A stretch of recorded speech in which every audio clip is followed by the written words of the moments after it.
Welcome to legal matters. मैं हूं सलीम रिजवी। कानून और इंसाफ के मौज़ूआत पर मबनी इस प्रोग्राम में तमाम देखने और सुनने वालों को मेरी जानिब से सलाम और आदाब। नाज़रीन, सबसे पहले आपको वाशिंगटन डीसी लेके चलते हैं क्योंकि आपकी बहुत सी ईमेल्स डोनाल्ड ट्रंप की इमिग्रेशन पॉलिसीज़ के बारे में है। ज़ाहिर है कि आप न्यूज़ देखते हैं, आप टेलीकास्ट देखते हैं, आजकल सोशल मीडिया का दौर है और जब भी डोनाल्ड ट्रंप की ज़बान से कोई बात निकलती है या उनके ट्विटर से कोई बात निकलती है तो फौरी तौर पे उसका रिएक्शन सामने आना शुरू हो जाता है। और आपको मालूम है कि फेडरल गवर्नमेंट को शट डाउन हुए 1 महीने से ज़्यादा हो गया और बहुत से लोग ये भी अभी तक मालूम कर रहे हैं कि जनाब इमिग्रेशन कोर्ट्स खुली हैं या इमिग्रेशन सर्विसेज काम कर रही हैं या नहीं कर रही।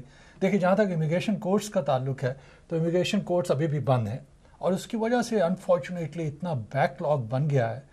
और अगर कभी भी आप इमिग्रेशन कोर्ट में गए, खुदा करे कि आपको कभी मौका ना मिला हो और ना आपको जाने की ज़रूरत महसूस हुई हो, लेकिन अगर आप इमिग्रेशन कोर्ट्स में जाते हैं तो आपको एहसास होगा कि वहाँ पे ढेरों की तादाद में लोग मौजूद होते हैं। ख़ास तौर पे जो फर्स्ट हेयरिंग होती है, मास्टर हेयरिंग, क्योंकि इमिग्रेशन जजेस पर ये प्रेशर डाला गया है कि ज़्यादा से ज़्यादा केसेस उन्होंने एडजुडिकेट करने हैं और बैकलॉग जो कई सालों से बिल्ड हो रहा है उसकी वजह से केसेस जो है 2-3 साल जो है वो डिले में जा रहे हैं। अब ये 1 महीने से अंदाज़ा कर दीजिए, 1 महीने से ज़्यादा हो गया कि कोर्ट्स बंद हैं। इसकी वजह से जो 30 डेज़ या 35 डेज़ की जो हियरिंग्स जो हैं जिन्हें कैंसिल किया जाएगा और उन्हें बिल्डअप किया जाएगा फ्यूचर में आने वाली डेट्स के ज़रिए से, तो उससे आप अंदाज़ा कर लीजिए कि हज़ारों की तादाद में नए केसेस जो हैं वो पीछे चले जाएंगे। तो एक तो प्रॉब्लम यह है। जहाँ तक आपके सवाल का ताल्लुक है, कुछ लोगों की ईमेल्स थी कि जनाब कोर्ट्स खुली हैं या नहीं। कोर्ट्स जो है अभी तक बंद हैं जहाँ तक मेरी इन्फॉर्मेशन है। दूसरा सवाल ये है कि इमिग्रेशन सर्विस काम कर रही है या नहीं कर रही। देखिए, इमिग्रेशन सर्विस जो है, जैसा मैंने मेरा ख्याल गुज़िश्ता प्रोग्राम में भी बताया था, इमिग्रेशन सर्विस जो USCIS है या इसी तरह से बॉर्डर पेट्रोल पे जो लोग काम करते हैं, कस्टम एंड बॉर्डर पेट्रोल है या आइस के लोग जो हैं वो प्रोसेसिंग जो है उनकी जारी है। उसकी वजह यह है कि USCIS की फंडिंग जो है उस पैसे से होती है जो पैसा आप उन्हें देते हैं अपनी फ़ीसों की सूरत में। मुझे अच्छी तरह से याद है कि जिस वक्त नेचुरलाइजेशन की एप्लीकेशन, सिटीजनशिप की एप्लीकेशन फ़ाइल की जाती थी, लेट्स से कि तकरीबन 10 साल पहले, तो एक फ्रैक्शन ऑफ द प्राइस थी जो इस वक्त पे की जाती है। तो 700, 800, 900, 1000, 1500 तक भी फ़ीस चली जाती और ये फ़ीसें जो है इमिग्रेशन सर्विस कलेक्ट करती है और कलेक्ट करने के बाद ये फ़ीसें जो है वो एम्प्लॉइज़ की तनख्वाहों में और बाकी जो एजुकेशन की प्रोसेसिंग वगैरह होती है उन पे जो है वो खर्च की जाती। अब उसमें एक बहुत बड़ा क्रिटिसिज्म ये भी था कि जनाब आप फ़ीसें तो रिसीव करते हैं और ये फ़ीसें जो है इस्तेमाल होनी चाहिए ताकि लोगों के ग्रीन कार्ड की प्रोसेसिंग जल्दी हो सके, उनकी जो इमिग्रेशन की एप्लीकेशंस हैं उनको जल्दी प्रोसेस किया जा सके, लेकिन इनमें से बहुत सा पैसा जो है लोगों को डिपोर्ट करने के लिए इस्तेमाल किया जा रहा। तो मैं समझता हूँ कि ये एक बड़ा फेयर क्रिटिसिज्म था जो अभी तक मौजूद है। लेकिन again coming back to your question कि क्या जनाब इमिग्रेशन सर्विस खुली है, तो जी हाँ, कल जो थी वो एडजस्टमेंट ग्रीन कार्ड की इंटरव्यू थे, 2 केसेस थे यहाँ पे न्यूयॉर्क में। दोनों केसेस जो हैं वो एडजुडिकेट हुए। मैं अपने क्लाइंट के साथ गया था। इसी तरह से आज नेचुरलाइजेशन सिटीजनशिप के लिए क्लाइंट्स गए, वो भी एप्लीकेशन जो है उनकी प्रोसेस वगैरह हुई हैं। तो कहने का मतलब ये है कि USCIS के ऑफिस खुले हैं और अगर आपके पास इंटरव्यू की डेट आती है तो इस इंटरव्यू डेट पर ज़रूर जाइए। कोर्ट्स की डेट है तो फिर उस सूरत में आप कोर्ट्स के नंबर पर कॉल करके उनसे मालूम कर सकते हैं कि कोर्ट्स ओपन है या नहीं होंगे। लेकिन आज जो मैं प्रोग्राम यहाँ पे कर रहा हूँ, आज की डेट तक जो थी वो कोर्ट्स जो है वो क्लोज़ हैं। अब जहाँ तक जनाब सदर का ताल्लुक है, डोनाल्ड ट्रंप का ताल्लुक है, तो आपको मालूम है कि अभी तक वो मोर्चा बना के दीवार के साथ खड़े हैं। वो इलेक्शन कैंपेन में जो उन्होंने अपने लिए एक मुसीबत खड़ी कर ली थी कि जनाब मैं बहुत बड़ी दीवार बनाऊंगा, बड़ी खूबसूरत दीवार बनाऊंगा। वो समझते हैं कि उनका पॉलिटिकल फ्यूचर जो है वो उस दीवार से वाबस्ता है। उनका ख्याल ये है कि उनकी वो लेगेसी होगी। अगर दीवार ना बनी तो प्रेसिडेंट डोनाल्ड ट्रंप जो है वो नामुकम्मल रह जाएंगे। उन्हें यह एहसास नहीं है कि और कितने ऐसे मामलात में कि जहाँ पे उनकी कारकर्दगी जो है नाकस है, और न सिर्फ नाकस है बल्कि उसके बारे में हमने बहुत सा ऐसा क्रिटिसिज्म देखा है जैसे देखने के बाद ये महसूस होता है कि इससे वर्स्ट प्रेसिडेंसी कभी भी अमेरिकन हिस्ट्री में नहीं आई इन इश्यूज़ के बारे में। तो एक दीवार से अपना मुस्तकबिल जोड़ना इस प्रेसिडेंट की ये समझ लीजिए कि आन और शान और बान का एक तरीका बन गया। लेकिन डेमोक्रेटिक पार्टी की जानिब से बड़ी अच्छी तजावीज़ आई हैं। उन्होंने कहा कि ठीक है, अगर आपको $5.7 बिलियन चाहिए तो हम देने के लिए तैयार हैं, लेकिन खुदारा ये $5.7 बिलियन जो है वो दीवार बनाने पे खर्च मत कीजिए, क्योंकि बहुत सी और चीज़ें की जा सकती हैं कि जिससे इस मुल्क की सिक्योरिटी को बेहतर बनाया जा सकता है। तो देखिए इस प्रेसिडेंट के दिमाग में ये बात आती है, ये नहीं आती। अगर आ गई तो फिर इसके साथ ये मामला आगे चल पड़ेगा। डाका के बारे में मैं बात करना चाह रहा हूँ। बहुत से लोग डाका एप्लीकेंट्स हैं, उनकी भी ईमेल्स हैं, उन्हें मैं कवर करने की कोशिश करूँगा। लेकिन आपकी टेलीफोन कॉल का सिलसिला शुरू हो गया। इस वक्त भी कुछ लोग होल्ड पे हैं। मेरा ख्याल है कॉल से इस प्रोग्राम को आगे बढ़ाते हैं। और इसके साथ ही जो ही मुझे मौका मिला जहाँ पे हार्ट बटन इश्यूज़ पे बात हो रही है, उसके साथ ही डाका एप्लीकेंट्स के बारे में भी मैं बात करूँगा। जी हमारे next caller, welcome to the show, फरमाइए आपका सवाल। जी आप होल्ड कीजिए, मैं कॉल की तरफ आता हूँ। जी हमारे next caller, welcome to the show. Hello. अच्छा जी जी बात कीजिए। आपने मेरा ख्याल सलाम किया, अगर नहीं किया तो मैं आपको सलाम करता हूँ। Welcome to the show. फरमाइए आपका सवाल।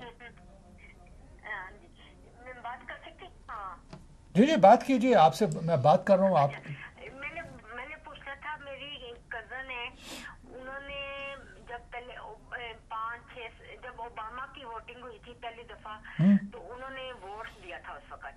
खैर, तो उन्होंने सिटीजन के लिए अप्लाई किया, इंटरव्यू आ गया, सब कुछ हो गया, तो उन्होंने वो रिजेक्ट कर दिया कि तुमने वोट डाला था इसलिए। मगर उसके बाद वो इंटरव्यू खत्म हुआ, तो उसके बाद अब उनके 5 बल्कि 5.5 साल हो गए, तो अब वो दोबारा अप्लाई कर सकती है उसके लिए, सिटीजन के लिए? well, देखिए उसके जी हाँ, लेकिन ये वोट डालने कैसे चलेगी? उस वक्त तो अमेरिकन सिटीजन नहीं थी। हाँ, वो बस गलती से डाल लिया। अच्छा, ये बड़ी दिलचस्प। वो पेन डॉट में ये तो वो उन्होंने वहाँ करते हैं ना, वो हाँ। उन्होंने कर दिया, तो वहाँ उसका नाम था, तो वो उसका मियाँ मतलब चले गया, हालांकि मियाँ सिटीजन था। अच्छा, तो मियाँ साहब ने 2-2 वोट इस्तेमाल किए। हाँ, 2-2 अच्छा, ओके, ऑलराइट। मेरा ख्याल है ओबामा साहब से उन्हें बहुत ज़्यादा मोहब्बत थी। ओके, चलिए इसका हल तलाश किया जा सकता है। आप ऐसे कीजिए कि ऑफिस के नंबर पे कॉल कर लीजिएगा। ऑफिस का नंबर आप स्क्रीन पे देख रहे होंगे, और अगर स्क्रीन पे आप जी तो कॉल कर लीजिएगा। मैं इसका आपको इलाज बताता हूँ, ताकि आइंदा जो है वो डोनाल्ड ट्रंप को वोट ना दें वो। ऑलराइट जी। ओके, चलिए ठीक है। ऑलराइट जी, गुड लक, और मुझे कॉल कर लीजिए तो इंशाल्लाह। तो कौन सा टाइम टेलीफोन किया जाए? वेल देखिए, कई दफ़ा मैं ऑफिस में होता हूँ, कई दफ़ा नहीं होता। अगर ऑफिस में मैं हूँ तो उन्हें बता दीजिए कि आप अपॉइंटमेंट लेना चाह रही हैं, ताकि उस मुकर्ररा वक्त पर जो है ना आपसे बात की जा सके। ओके जी। जी हमारे next caller, welcome to the show, फरमाइए आपका सवाल। Hello hello. माज़रत चाहता हूँ, मेरा ख्याल है आपकी कॉल जो है वो ड्रॉप हो गई। जिस वक्त एक से ज़्यादा कॉल्स आना शुरू होती हैं तो कई दफ़ा कॉल्स के दरमियान जो कंपटीशन होती है उसकी वजह से कॉल्स जो है वो ड्रॉप हो जाती हैं। आप दोबारा कॉल कर लीजिए, जो ही आपकी कॉल मिलती है मैं आपसे बात कर लूँगा। नाज़रीन, आपको मालूम है कि ये लाइव प्रोग्राम है।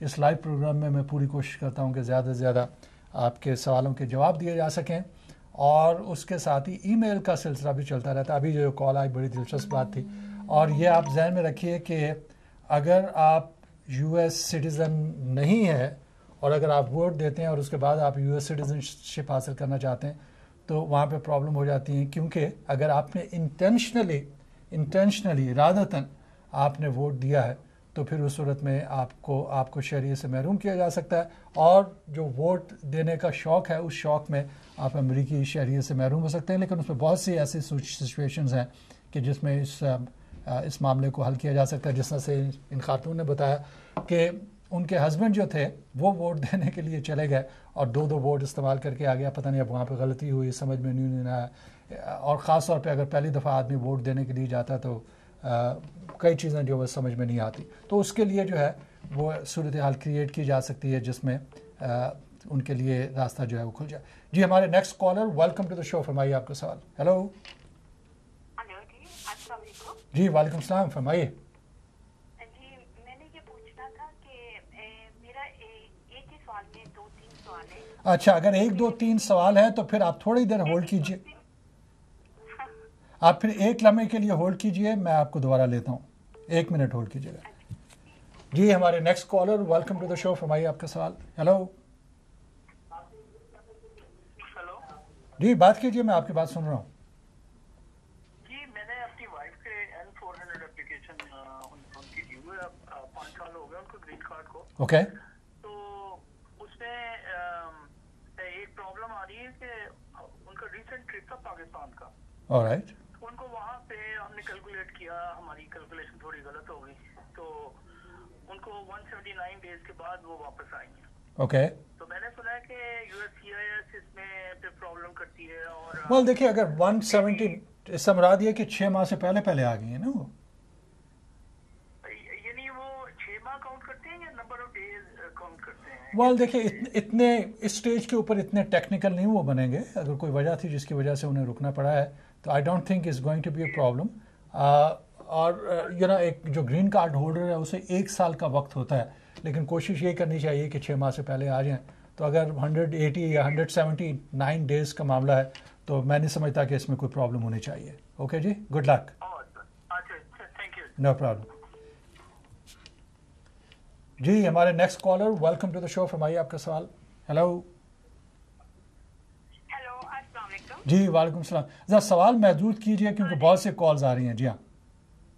हाँ जी बिल्कुल, सवाल बहुत महदूद है। ओके। वो इस तरह है कि मेरे हस्बैंड की एक्चुअली वेवर का केस था, तो वेवर तो उनकी अप्रूव हो गई, तो उनका 24 सितंबर को दोबारा इंटरव्यू हुआ, अपडेट फिंगरप्रिंट्स एवरीथिंग। ओके तो अब 4 महीने हो गए हैं, तो 6 वीक से वो केस को अपडेट कर रहे हैं। जी। लेकिन अब 4 महीने हो गए हैं टोटल, तो ना कोई पासपोर्ट आया है वापस, तो ना वो कोई आंसर दे रहे हैं। लेकिन केस को वो अपडेट कर रहे हैं अपनी वेबसाइट पे, वो जो उनका है ना कॉन्फ्लिक्ट। तो आप अगर पासपोर्ट की बात करें तो इससे मुराद ये है कि वेवर की एप्लीकेशन जो है यहाँ पे प्रोसेस नहीं हो रही, मुल्क से बाहर प्रोसेस हो रही है कहीं पे। नहीं, यहाँ पे उनकी वेवर अप्रूव हो गई थी। नहीं, समझ गया मैं आपकी। वो तो ऑलरेडी पाकिस्तान में है। अच्छा ओके, क्योंकि होता ये है कि वेवर की अप्रूवल के बाद जो है 2 प्रोसेस होते हैं। कई लोगों की वेवर की एप्लीकेशन अप्रूव होने के बाद यहाँ पे प्रोसेस होती है कुछ, लेकिन आप बता रही हैं कि पाकिस्तान में है। अगर देखिए अपडेट कर रहे हैं तो इसके मुराद ये है कि इस अंडर प्रोसेस, और अमूमन इतना टाइम नहीं लगना चाहिए। मुझे नहीं मालूम कि क्या वजह है, अगर यहाँ से वेवर एप्लीकेशन जो है वो अप्रूव हो गई थी तो फिर उसमें कोई टेक्निकल इशू है या नहीं है। तो उसके लिए अगर आप मुझसे तफसील से बात करना चाहती हैं ये देखने के लिए कि कोई टेक्निकल इशू वगैरह तो नहीं आ रहा, तो पूरी मुझे केस की हिस्ट्री मालूम होनी चाहिए। तो आप कॉल कर लीजिए, अगर फ्राइडे आप कॉल कर लें ऑफिस के नंबर पे और टाइम ले लीजिए ताकि फिर मैं आसानी से आपसे बात कर सकूं। ओके जी, तो देख लेंगे उसमें। मैंने कॉल की थी लेकिन उन्होंने मुझे अपॉइंटमेंट नहीं दी। और नहीं, ये देखिए अपॉइंटमेंट से देखिए ऑफिस में जो है जो लोग बैठे हुए हैं वो इसी मकसद के लिए कि वो आपको अपॉइंटमेंट दें, लेकिन अपॉइंटमेंट से मुराद ये है कि जिस वक्त वो आपको प्रोसेस बताते हैं, टाइम बताते हैं, कई टाइम पे लोग अवेलेबल नहीं होते, कई टाइम पे मैं अवेलेबल नहीं होता, लेकिन ऑफिस जो है वो उसकी अवेलेबिलिटी है। जिस वक्त अपॉइंटमेंट दी जाती है, ये भी मैं आपको बता दूं कि it's always a paid consultation. उसकी वजह है कि यहाँ पे जो भी मैं खिदमत कर सकता हूँ करता हूँ, और उसके बाद ऑफिस में जिस वक्त तफसील से बात होती है तो उसकी मिनिमम एक पेड कंसल्टेशन होती है। जी हाँ, राइट, ओके, नो प्रॉब्लम। जी हाँ, थैंक यू जी। नो प्रॉब्लम जी, खुदा हाफिज़।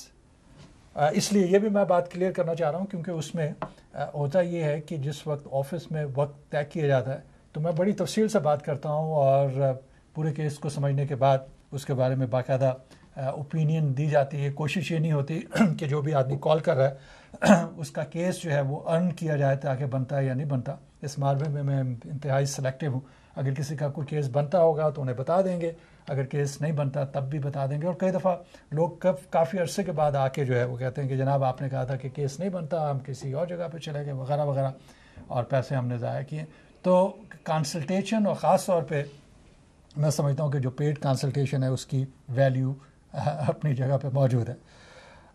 तो नाज़रीन, हम बात कर रहे थे कि डाका एप्लीकेंट जो है इस वक्त वो सेफ़ हैं। इस लिहाज से सेफ़ हैं कि आपको मालूम है कि कुछ अर्सा पहले बाकायदा बड़ी लंबी चौड़ी लिटिगेशन हुई थी। फेडरल कोर्ट में केस गया, उसके बाद फिर सुप्रीम कोर्ट में उसकी सुनवाई वगैरह होती रही, और अब जो है सुप्रीम कोर्ट ने कहा जी इस केस को हम टच नहीं करना चाहते। क्यों नहीं टच करना चाहते, इसके बारे में मैं आपको तफसील से बताता हूँ, क्योंकि बहुत से बच्चे जो हैं इस खबर का इंतज़ार कर रहे थे। मैं तफसील से इसके बारे में उन्हें बताना चाहूँगा, लेकिन दरमियान में एक छोटा सा वक्फा से आने के बाद डाका एप्लीकेंट के मसले के बारे में बात करेंगे।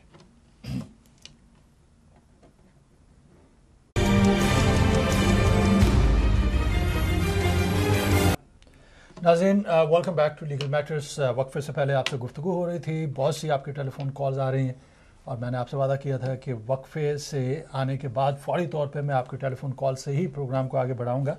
इस वक्त लाइंस हमारी ओपन हैं, जो भी कॉल करना चाह रहे हैं कॉल कर सकते हैं और मुझे खुशी होगी कि आपकी फ़ोन कॉल्स का जवाब दिया जा सके। और जब भी आपकी कॉल मिल जाती है तो थोड़ी सी एक मेहरबानी कीजिए कि टेलीफोन से बात कीजिए और टेलीविज़न की आवाज़ जो है वो बिल्कुल मध्यम कर दीजिए, क्योंकि अगर आप टेलीविज़न से आवाज़ सुन के बात करेंगे तो उसमें एक एको आती है और दरम्यान में एक छोटा सा टाइम डिले भी पैदा होता है।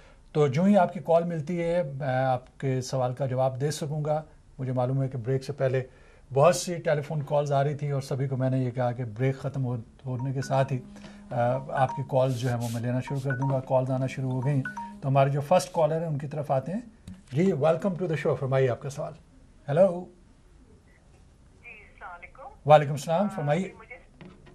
जी, मुझे मेरा बेटा जो है वो इस वक्त जो है वो अमेरिकन सिटीजन है। ओके। उसके पास पासपोर्ट है अमेरिकन। गुड। मेरी वजह से चलिए, बहुत अच्छी वजह, माँ की वजह से अगर अमेरिकन सिटीजन बन गया तो ये तो एक और एजाज़ की बात है। जी जी, तो वो NC 200 मैंने भरा सिटीजनशिप सर्टिफिकेट लेने की, तो उन्होंने कहा he is already a citizen. Okay. अब मेरा सवाल ये है कि क्या नाम है, मैं उसके लिए सिटीजनशिप अगर सर्टिफिकेट मुझे लेना होगा तो मैं क्या करूँ? वेल, सर्टिफिकेट के लिए जो है वो आप एप्लीकेशन भर सकती हैं, लेकिन आप आसान तरीका कीजिए ना कि अगर बच्चा जो है ऑलरेडी US सिटीजन है तो फिर आप उसको पासपोर्ट ले दीजिए। आपको पासपोर्ट की एप्लीकेशन, पासपोर्ट तो है। हाँ, तो बस ठीक है। वो पासपोर्ट अगर है तो इसका, अगर पासपोर्ट उनके पास पाकिस्तान में करता है तो पासपोर्ट इज़ इनफ। जी, पासपोर्ट इज़ इनफ। अगर पाकिस्तान में किसी से शादी करके, जी नहीं, पाकिस्तान में अगर शादी करके यहाँ पे बुलाना चाहते हैं किसी, तो अमेरिकन सिटीजन के पास अगर पासपोर्ट हो तो दैट पासपोर्ट इज सफिशिएंट। जी हाँ, जी हाँ। और लेकिन अगर सर्टिफिकेट आप लेना चाह रहे हैं तो उसके लिए आपको एप्लीकेशन वगैरह फिलअप करनी पड़ेगी। आप गूगल कर लीजिए, उनकी वेबसाइट पे चले जाएं, एप्लीकेशन डाउनलोड करके देख लीजिए जो भी सपोर्टिंग डॉक्यूमेंटेशन है। It's a very simple process. आपको मैं नहीं समझता कि किसी लॉयर की सर्विसेज की ज़रूरत पड़ेगी, आप अपने तौर पर बड़े आसानी से कर सकती हैं।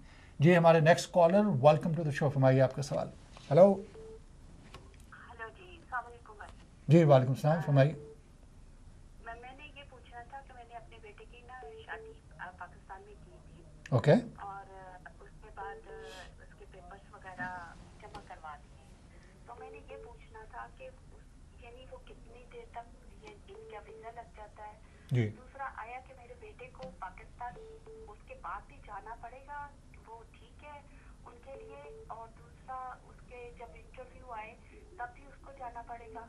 जी, देखिए, जहाँ तक जो आपके जो सवाल का दूसरा हिस्सा उसको पहले ले लेते हैं। आपके बेटे को जो है ट्रैवल करने की ज़रूरत नहीं है, इंटरव्यू जो है उनकी वाइफ का होगा। और जहाँ तक आप टाइम पीरियड का पूछ रही हैं तो उसमें अप्रॉक्सीमेटली 1 साल आजकल लग रहा है और डिपेंड करता है कि कब एप्लीकेशन फाइल की गई है उनकी। अगस्त में जो है। ऑलराइट, तो आपके पास अप्रूवल नोटिस आ गया है? बस वही आया हुआ है कि आपका ये एप्लीकेशन एक्नॉलेजमेंट जो है, जी हाँ, क्योंकि उसमें जो है तकरीबन 5 to 7 मंथ, अप्रॉक्सीमेटली 7 महीने लग रहे हैं अप्रूवल आने में।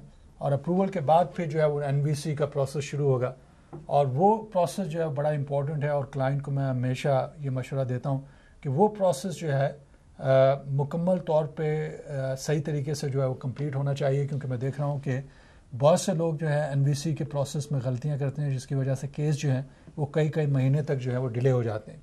जो फर्स्ट प्रोसेस है जिसे I-130 प्रोसेस कहते हैं, जो USCIS के साथ सामने जाता है, वो बड़ा आसान है। एक एप्लीकेशन है, फिलअप करके आपने सपोर्टिंग डॉक्यूमेंटेशन से जमा करवा दी। उसके बाद जो NVC का प्रोसेस है ख़ास तौर पे पाकिस्तान के लिए, ये सारा जो है मोस्ट ऑफ इट जो है वो ऑनलाइन है और उसमें DS-260 एप्लीकेशन बड़ी एक्सटेंसिव एप्लीकेशन है। इसके अलावा एफिडेविट ऑफ सपोर्ट है, सिविल डॉक्यूमेंट जो है वो फाइल किए जा रहे हैं। और जो दूसरे क्लाइंट्स हैं उनकी इंफॉर्मेशन के लिए भी मैं आपके सवाल का जवाब भी वो तफसील से दे रहा हूँ, क्योंकि बहुत से लोग ये सवाल करना चाह रहे हैं। सिविल डॉक्यूमेंट्स में मैं देख रहा हूँ कि डेट ऑफ बर्थ और मैरिज सर्टिफिकेट जो है वो प्रॉपरली फाइल नहीं किए जाते, जिसकी वजह से एनवीसी वो सिविल डॉक्यूमेंट जो है रिजेक्ट कर देती है, फिर केसेस वापस आते हैं और बहुत सा टाइम लग जाता है। तो मेरी आप सबसे ये बड़ा मैं अर्ज करूँगा आपको कि जिस वक्त भी एनवीसी का आप प्रोसेस कर रहे हैं तो मेक श्योर कि आप उनके प्रोसीजर के मुताबिक चल रहे हैं। तो again coming back to your question, तकरीबन 1 साल के अंदर जो है वो केस कंप्लीट हो जाना चाहिए। Good luck. थैंक यू जी। नो प्रॉब्लम जी। जी हमारे next caller, welcome to the show, फरमाइए आपका सवाल। हेलो, आप लाइन पे हैं, फरमाइए आपका सवाल। जी अस्सलाम वालेकुम, मैं जावेद बात कर रहा हूँ शिकागो से। जी जावेद साहब फरमाइए। मुझे एक इन्फॉर्मेशन चाहिए कि मेरे कजन के भाई ने अपने भाई के लिए अप्लाई किया था दिसंबर 2005 में। ओके। उनकी फैमिली थी, हस्बैंड वाइफ और 3 बच्चे थे। अप्रूवल उनके पास आ गई थी अर्ली 2009 में। ओके। और अभी रिसेंटली उनके पास दिसंबर 2018 में उनकी अप्रूवल आ गई वीजा सेंटर से, और उनमें ये हस्बैंड वाइफ और 3 बच्चों के हिसाब उसके पैसे वगैरह जो भी रिलेवेंट डॉक्यूमेंट्स हैं वो भेज दीजिए। ठीक है। मेरा सवाल ये है कि उनके बच्चों की जो डेट ऑफ बर्थ है वो एक 91 है अक्टूबर, दूसरे 92 नवंबर और तीसरे मैं समझ गया आपका क्वेश्चन जो है। I won't be able to, unfortunately I won't be able to do the calculation right now. उसमें एक कैलकुलेशन का तरीका है, एक चाइल्ड प्रोटेक्शन एक्ट है, उस चाइल्ड प्रोटेक्शन एक्ट के तहत एक बाकायदा फार्मूला मौजूद होता है जिसमें आप उन बच्चों की एज में से कुछ टाइम जो है वो डिडक्ट कर सकते हैं और फिर आप देखते हैं कि बच्चे जो हैं वो अभी भी क्वालिफाई हैं या नहीं हैं। आप उनकी वेबसाइट पे चले जाइए, you will be able to get that information very easy. अगर आपको समझ में नहीं आ रहा तो फिर आप किसी लॉयर की सर्विसेज ले लीजिए कि जो कैलकुलेशन करके आपको बता सके कि क्या वाकई उनके लिए ये पॉसिबल होगा या नहीं होगा। ओके जी, गुड लक।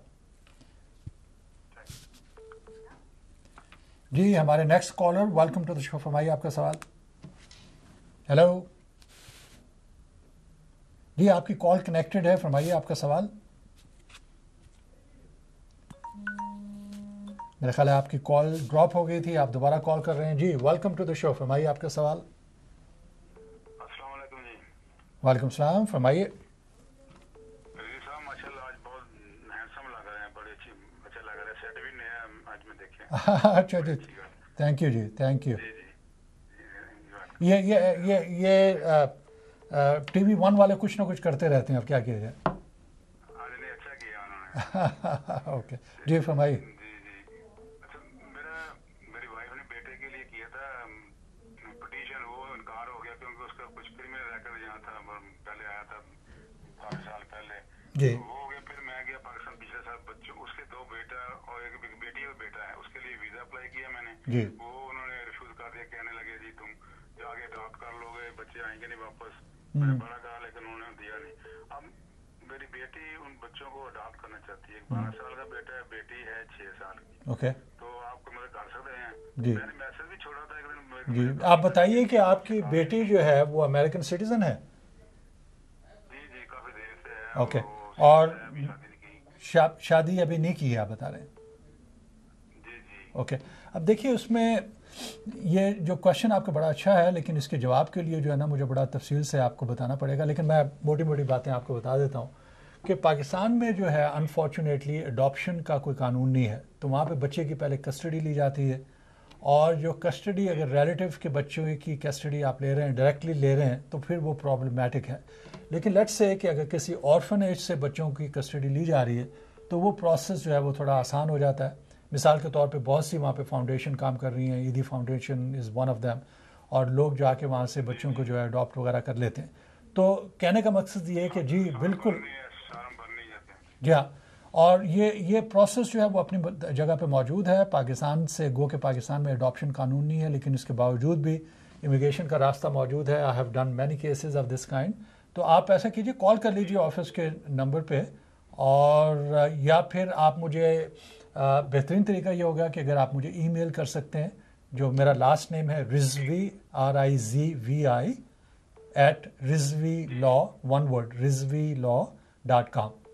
तो rizvi@rizvilaw.com। और बाकी जो नाज़रीन प्रोग्राम को देख रहे हैं, अगर उनके ज़हन में कोई क्वेश्चन आता है और मुझसे डायरेक्टली मुझे भिजवाना चाह रहे हैं तो इस ईमेल को इस्तेमाल कर सकते हैं। और हमेशा मैं ईमेल का जवाब लाजमी तौर पे देता हूँ। कई दफ़ा फ़ोन में ही होता है, मैं ऑफिस में हूँ या नहीं हूँ, लेकिन ईमेल जिस वक्त मुझे आती है तो I try my best to return that email. Okay जी, गुड लक। और मुझे बताइएगा अगर कोई सर्विसेज होगी इंशाल्लाह ज़रूर आपकी खिदमत करेंगे। जी हाँ, कोई बात नहीं, ईमेल कर लीजिए आप तो दोबारा आपसे बात हो जाएगी। जी, हमारे next caller, welcome to the show, फरमाइए आपका सवाल। हेलो हेलो जी, आप लाइन पे हैं, फरमाइए आपका क्वेश्चन। हेलो, मेरा ख्याल है कि कॉल आपकी ड्रॉप हो गई, माजरत, दोबारा ज़रा कोशिश कर लीजिए, यूँ ही आपकी कॉल मिलती है मैं आपकी तरफ आ सकूँगा। मेरा ख्याल है कि आपने दोबारा कोशिश की है, लेट्स सी कि ये कॉल कनेक्ट होती है यानी। वेलकम टू द शो, फरमाइए आपका सवाल। जी, मेरा क्वेश्चन अपने भाई के बारे में है। जी। वो पाकिस्तान में है जी और उसका प्लान है, उसने किसी उससे एजेंट से मैं पता किया, उसने कहा कि if you able to get the visit visa for USA. Okay, hello जी जी, बात कीजिए, कंप्लीट करें। जी, तो विजिट वीजा लेके वो यहाँ अमेरिका आ जाए और यहाँ पे आगे सालम अप्लाई कर दे। तो मैं ये पूछना चाह रहा था कि उसका ये प्लान कैसा वायबल प्लान है? वेल, वायबल, देखिए लोग जो है वो असाइलम के लिए अप्लाई करते हैं। असाइलम के लिए दुनिया से लोग आ रहे होते हैं, हर जगह से आ रहे हैं। कोई लोग जो है बॉर्डर क्रॉस करके आ जाते हैं, कुछ लोग जो है वीज़ा वगैरह लेके आते हैं। तो देखना, असल जो क्वेश्चन वायबिलिटी का जो आप क्वेश्चन पूछ रहे हैं वो ये देखना है कि वाकई उनका असाइलम का केस बनता है या नहीं बनता। तो you have to focus on that and you need to have good information कि वाकई वो असाइलम के लिए एलिजिबल होंगे या नहीं होंगे। अगर कोई शख्स जो है वो फेक डॉक्यूमेंटेशन के ज़रिए असाइलम अप्लाई करना चाहता है तो I don't take those kind of cases and I don't advise people कि इस किस्म का कोई काम करें, क्योंकि फिर बाद में जो है प्रोसेसिंग का। जी, हेलो, मेरा ख्याल है जी, वालेकुम। पहले जो कॉलर थे उनकी कॉल जो है मेरा ख्याल है डिस्कनेक्ट हो गई थी। असाइलम के बारे में सवाल मुझसे कर रहे थे। देखिए, again I can not analyse the whole detail, the whole question online. बड़े सेंसिटिव किस्म के सवालात होते हैं असाइलम के हवाले से। तो मेरी एडवाइस ये होगी कि जो भी आपके पसंदीदा लॉयर हैं उनसे कांटेक्ट कीजिए और बैठ के जो है कंसल्टेशन कीजिए, ताकि आपको आपके ऑप्शन, आपके भाई के बारे में जो है ऑप्शन मिल सके। जैसा मैंने अर्ज़ की है कि मैं जो नेगेटिव, जो पोर केसेस हैं और ख़ास तौर पे जो फ्रॉडुलेंट केसेस हैं, I don't handle those cases at all. जी, हमारे next caller, welcome to the show, फरमाइए आपका सवाल। हेलो जी, थैंक यू, अस्सलाम वालेकुम। जी, वालेकुम, फरमाइए। मुझे आपसे क्वेश्चन पूछना था कि मैंने लास्ट ईयर अपने हस्बैंड भी अप्लाई किया था जी। I-130। ओके, तो आज मुझे लेटर आया है कि ना the petition has been approved. Good. So the application goes to National Visa Center. That's correct. तो इसके बाद का प्रोसेस आप बता सकते हैं in terms of interview date या उससे पहले कोई डॉक्यूमेंट्स होंगे? गुड, मैं आपको ज़रूर बताता हूँ। पहले मैं आपसे एक क्वेश्चन पूछ लेता हूँ अपने नाजरीन के लिए जो है। कौन से सेंटर में आपने अप्लाई किया था? टेक्सास में है। और कितने अरसे के बाद आपकी अप्रूवल आई है? Almost 7 month. ठीक है। तो इसी तरह से जैसा वर्मान, क्योंकि आपसे पहले कुछ कॉलर्स ने ये सवाल किया था, तो नाज़रीन आप इन खातून की बात से भी समझ गए होंगे। टेक्सास में भी जो है इतना ही टाइम लग रहा है। मेरा अपना जो एक्सपीरियंस है, हमारे अपने जो केसेस हैं, 5 to 7 मंथ्स में अप्रूवल नोटिस आ जाते हैं। इसी तरह वर्मान सर्विस, मिसाल के तौर पे कोई शख्स अगर न्यू जर्सी में है या न्यूयॉर्क में है और यहाँ से एप्लीकेशन फ़ाइल की गई है तो उसमें भी तकरीबन 7 मंथ्स लग रहे हैं। 1-2 केसेस मैंने देखे हैं जिसमें 7 मंथ से ज़्यादा हो गए। तो ये फर्स्ट स्टेप होता है, अप्रूवल आने के बाद ये प्रोसेस कंप्लीट हो जाता है। उसके बाद जिस तरह से ये लेडी मालूम करने की कोशिश करें कि इसके बाद क्या होगा, तो इसके बाद जो है वो NVC का प्रोसेस शुरू होता है। और NVC का प्रोसेस इस लिहाज से बड़ा टीडियस है कि उसमें एक एप्लीकेशन होती है DS-260। DS-260 जो है वो कई पेज की एप्लीकेशन है। उसमें बायोग्राफिक क्वेश्चंस हैं, सिक्योरिटी के क्वेश्चंस हैं और कुछ क्वेश्चन थोड़े से ट्रिकी भी हैं जिनका जवाब जो है वो सही तरीके से देना पड़ता है। उसके बाद जो है एफिडेविट ऑफ सपोर्ट का एक कंपोनेंट है कि आपको साबित ये करना पड़ता है कि आपकी इनकम इतनी है कि जिस शख्स को आप यहाँ पे बुलाना चाहते हैं आप उन्हें फाइनेंशियली सपोर्ट कर सकते हैं। तो तो वो बड़ा इंपॉर्टेंट स्टेप है एफिडेविट ऑफ सपोर्ट वगैरह का। और उसके बाद फिर सिविल डॉक्यूमेंटेशन, जो सपोर्टिंग डॉक्यूमेंटेशन है, वो जमा करवाना पड़ते हैं। तो जो खातून लाइन पे हैं, मैं आपको ये बताना चाह रहा हूँ कि आपके पास NBC की तरफ से अगर आपने अपनी ईमेल वगैरह दी है तो वो आपसे कांटेक्ट करेंगे और फिर स्टेप बाय स्टेप ये आपको प्रोसेस जो है वो कंप्लीट करना पड़ेगा।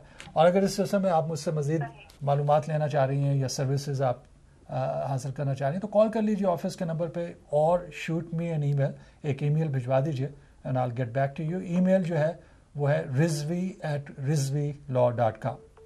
ओके जी, good luck. You are very welcome. जी नाज़रीन, देख रहे हैं कि अभी भी कॉल्स का सिलसिला जारी है, बहुत से लोग मुझे कॉल कर रहे हैं, लेकिन मुझे बताया गया है कि इस वक्त एक छोटी सी ब्रेक का वक्त है। जितने लोग भी कॉल्स करने की कोशिश कर रहे हैं या जिनकी कॉल जो है ड्रॉप हुई है या कनेक्ट हो रही है, आप सबसे वादा कि अभी भी मेरे पास जो है वो तकरीबन 15 मिनट्स का टाइम है। प्रोग्राम ख़त्म करने से पहले आप सबसे कोशिश करूँगा कि आपके सबके सवालों के जवाब दिए जा सकें।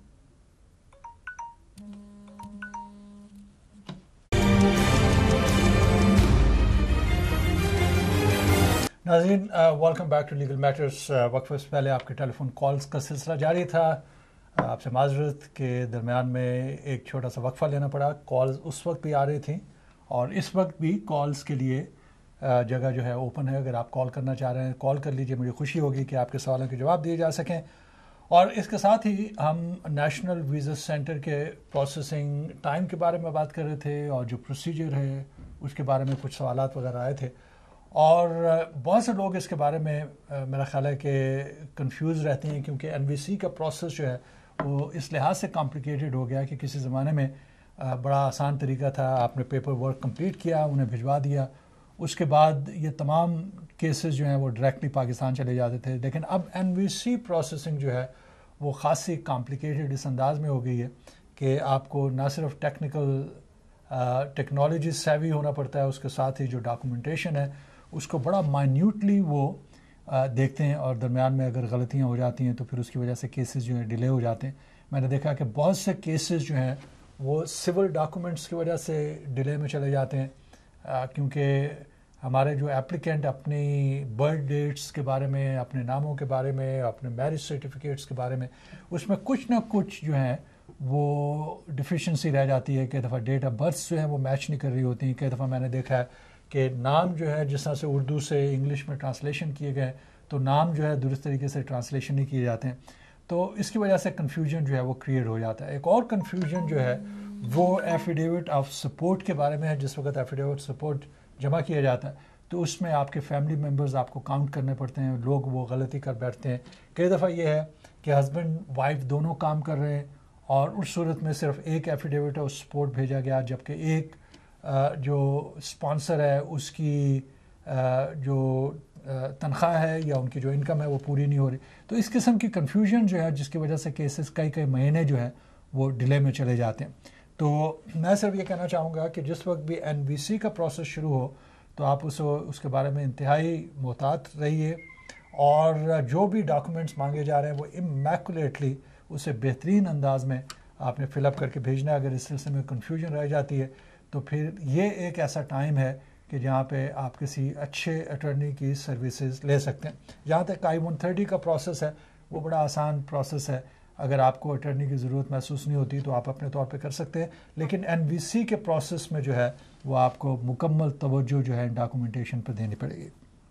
चलिए, उसके साथ ही मेरा ख्याल है आपके कॉल्स को भी लेते हैं। हमारे next caller, welcome to the show, फरमाइए आपका सवाल। हेलो जी, वालेकुम सलाम, फरमाइए। मेरा सवाल ये है कि मुझे ये फाइंड करना है कि अगर वाइफ हस्बैंड को ग्रीन कार्ड में साथ ना दे और उसको जिसमें स्टेटस में फिर क्या होता है अगर ग्रीन कार्ड एक्सपायर हो रहा हो हस्बैंड का। ऑलराइट, आपने हस्बैंड और वाइफ के बारे में क्वेश्चन किया, मैं समझा नहीं आपकी बात। जी, मेरे हस्बैंड का एडजस्टमेंट ऑफ स्टेटस आ रहा है, मैंने उनका साथ नहीं दिया तो अब क्या होगा? वेल, एडजस्टमेंट ऑफ स्टेटस का इंटरव्यू आ रहा है। नहीं हुआ अभी, मुझे नहीं पता क्या हुआ, मैंने उनका साथ नहीं दिया, मुझे नहीं पता उन्होंने अप्लाई किया कि नहीं किया। तो आप मुझसे क्या मालूम करना चाह रही हैं? मैं ये चाहती हूँ कि वो अब मतलब है कि मुझसे चाह रहे हैं कि पैचअप करना, लेकिन मैं नहीं मान रही हूँ क्योंकि वो कहता था ग्रीन कार्ड को चाहिए। ओके, तो देखिए जो आपका क्वेश्चन है ना वो जो क्वेश्चन आपका जो है पॉसिबली उसका जवाब देना इसलिए मुश्किल है। आप पूछना चाह रही हैं कि अगर आप उनको स्पॉन्सर नहीं करना चाह रही और आप उनके एडजस्टमेंट ऑफ स्टेटस में मदद नहीं करना चाह रही तो फिर उनका क्या बनेगा। I have no idea, depend करता है कि उनके पास क्या चीज़ अवेलेबल है या नहीं है। तो आप उनके बिहाव से मुझसे पूछ रही हैं कि उनका क्या बनेगा, तो आई रियली डोंट नो कि क्या बनेगा।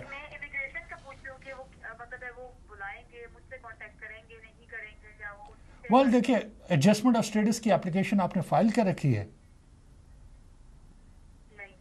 और फिर अगर आपने फाइल नहीं की तो फिर कौन उस पर कॉन्टेक्ट करेगा। मैं समझा नहीं आपकी बात। अगर आपने जो है उनके लिए किसी किस्म की एप्लीकेशन फाइल नहीं की है तो फिर इमिग्रेशन किस तरह से आपको कांटेक्ट करेगा। Okay, alright, very good. तो अगर आपने कुछ भी नहीं किया तो फिर इमिग्रेशन सर्विस भी जो है आप में इंटरेस्टेड नहीं होगी, क्योंकि ना उनके पास आपकी इन्फॉर्मेशन होगी ना आपको वो कांटेक्ट करेंगे। जहाँ तक आपके हस्बैंड का ताल्लुक है कि वो क्या कर सकते हैं वो बेहतर तौर पर समझते हैं। उन्हें किसी अटर्नी की खिदमात की ज़रूरत होगी, जाके पता करें कि वो अगर आप एडजस्टमेंट ऑफ स्टेटस के लिए एप्लीकेशन, एडजस्टमेंट ऑफ स्टेटस की उन्हें खुद फाइल करनी पड़ती है, आपको जो है वो वीज़ा पिटीशन फाइल करनी पड़ती है। ऑलराइट जी, गुड लक। जो भी आपका मामला है, खुदा करे कि आपके मामला जो है वो तय हो जाए। जी, हमारे next caller, welcome to the show, फरमाइए आपका सवाल। हेलो जी, मेरा ख्याल है कि आपकी कॉल जो है वो ड्रॉप हो गई। दोबारा आप कोशिश कर लीजिए, जो ही आपकी कॉल मिलती है तो मैं आपके सवाल का जवाब दे सकूँगा। देखिए, ये जो मियाँ बीवी के जो मामलात आते हैं यकीनन बड़े सेंसिटिव होते हैं। इन मामलात में जो है दोनों फरीक़ा की लाइफ जो है वो इन्वॉल्व होती है, उसके साथ बच्चों की लाइफ जो है वो इन्वॉल्व हो जाती है। और जिस ख़ास तौर पे ये मामला जिस वक्त इमिग्रेशन के सामने जाता है तो और बहुत सी कॉम्प्लिकेशन जो है वो सामने आती हैं। एक कॉम्प्लिकेशन जो उस वक्त उभरती है उसके बारे में मेरे पास एक ईमेल भी है कि जिसमें कंडीशनल स्टेटस को ख़त्म कराने का टाइम आता है।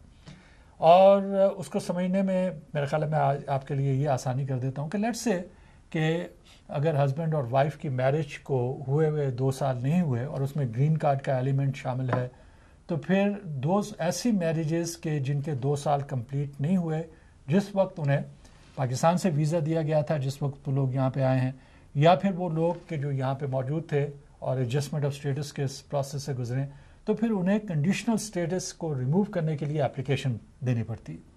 तो उस स्टेज पे क्या होता है कि कई दफ़ा अगर ताल्लुकात ठीक नहीं रहते तो हस्बैंड ने अगर पिटीशन फाइल की हुई है या वाइफ ने की है तो एक पार्टी जो पीछे हटने की कोशिश करती है, दूसरी पार्टी चाहता है या चाहती है कि उन्हें यहाँ पे ग्रीन कार्ड मिल सके, तो उस सूरत में वो एप्लीकेशन फाइल करना चाह रहे। लेकिन अगर दोनों पार्टीज़ जो हैं वो एग्री नहीं कर रही और साइन नहीं करती तो फिर एक पार्टी सिर्फ उस सूरत में आगे बढ़ सकती है कि जब वो कुछ चीज़ें जो है वो साबित करती। मिसाल के तौर पे सबसे पहले तो उन्हें यह साबित करना पड़ता है कि मैरिज जो थी वो बोनाफाइड मैरिज थी, इसमें किसी किस्म का फ्रॉड नहीं था, और इधर मैरिज जो है वो टर्मिनेट हो चुकी है या मैरिज की टर्मिनेशन की प्रोसेसिंग वगैरह में है और उसके साथ कुछ रिक्वायरमेंट वगैरह है। तो ये मामला जो है ख़ासा कॉम्प्लिकेटेड हो जाता है। और मैंने देखा है कि बहुत सी सूरतें ऐसी होती हैं कि जिसमें ख़ास तौर पे लेडीज़ जो हैं वो सफ़र करती हैं। जिस तरह से इन्होंने ईमेल में लिखा है कि मैं कंडीशनल स्टेटस की एप्लीकेशन जो है वो फ़ाइल करना चाहती थी, लेकिन मेरे हस्बैंड जो है उस एप्लीकेशन पर साइन नहीं करना चाह रहे हैं और उसके साथ ये कह रहे हैं कि अब वो मुझे डिवोर्स की धमकियाँ दे रहे हैं, मैं क्या कर सकती हूँ। देखिए, डिवोर्स जो है उस मामले के अगर आप उसे इमिग्रेशन के साथ जोड़ती हैं तो फिर एक लिहाज से ये मुमकिन है कि this is some sort of blessing for you कि अगर मैरिज जैसा आप बता रही हैं कि आपकी दुरुस्त मैरिज थी, बोनाफाइड मैरिज थी, तमाम रिश्तेदारों ने उसमें हिस्सा लिया, आपने लिखा है कि बहुत बड़ी वेडिंग वगैरह थी, तो इससे मुराद ये होता है कि ये एप्लीकेशन जो आपने फ़ाइल कर रखी थी ग्रीन कार्ड के लिए वो बोनाफाइड एप्लीकेशन थी। अब आप ये कह रही हैं कि अगर आपके हस्बैंड आपको डिवोर्स देने के लिए डिवोर्स की धमकी दे रहे हैं, आपने लिखा है, और अगर आप डिवोर्स जो है वो हासिल करना चाह रही हैं और इस मामले को ख़त्म करना चाह रही हैं, तो फिर इमिग्रेशन का मामला जो है आपका बड़ा आसान हो जाएगा, क्योंकि उसमें आप साबित कर सकेंगी कि मैरिज जो थी वो बोनाफाइड मैरिज थी, दुरुस्त मैरिज थी। अब किसी वजह से जो है मामला जो है वो ख़त्म हो चुका है, आपको डिवोर्स मिल चुकी है, और जो कंडीशनल स्टेटस की रिमूवल की तारीख है उससे पहले अगर आपके पास डिवोर्स के पेपर आ जाते हैं तो फिर आप डिवोर्स के पेपर अपनी एप्लीकेशन के साथ फाइल करके अपना परमानेंट ग्रीन कार्ड जो है वो हासिल कर सकती हैं। अभी ये ऑल डिपेंड करता है कि आपका डिवोर्स का मामला जो है वो कितना कॉम्प्लिकेटेड है। कुछ सूरतों में लोग जो है वो डिवोर्स की तरफ नहीं जाना चाहते, डिवोर्स को जो है कंटेस्ट करना चाह रहे हैं, और ख़ास तौर पे अगर उनके बच्चे हैं, आपने अपनी ईमेल में ये नहीं लिखा है कि आपके इस मैरिज से चिल्ड्रन है या नहीं है, या कोई प्रॉपर्टी वगैरह इन्वॉल्व है। अदरवाइज़ तो कंटेस्टेड डिवोर्स तो बड़ी आसानी से हो जाती, लेकिन अगर उसमें बच्चों का मामला है तो ज़ाहिर है कि बच्चों की कस्टडी का मामला होगा। बच्चों की कस्टडी के साथ जो है बच्चों की सपोर्ट का मामला आ जाता है, तो वो सपोर्ट कौन करेगा, और मुख्तलिफ़ स्टेट में कवानीन जो है वो मुख्तलिफ हैं और हर जगह की कुछ रिक्वायरमेंट्स होती हैं।